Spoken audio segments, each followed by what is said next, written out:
வரலட்சுமி விரதம் ஆகஸ்ட் மாதம் 16ஆம் தேதி வருது. அதாவது ஆடி மாதம் பௌர்ணமி தினத்துக்கு முந்தின வெள்ளிக்கிழமையில் இது வரும். இந்த விரதத்தில் நம்ம நன்மைகள் என்ன அப்படின்னா, கன்னிப்பெண்களும் சுமங்கலி பெண்களும் இந்த விரதத்தை அனுஷ்டிக்கணும்.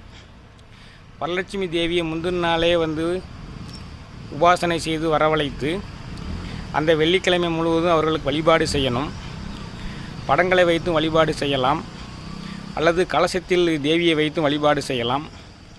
அன்று முழுதுமே மகாலட்சுமி சஹஸ்கரநாமம், லலிதா சஹஸ்கரநாமம், அஷ்டலட்சுமி தோத்திரம், இந்த மாதிரி லட்சுமி காயத்ரி இதெல்லாம் சொல்லிக்கொண்டே இருந்து செய்வார்களேயானால் 16 வகையான செல்வங்களும் அவர்களுக்கு கிடைக்கும்.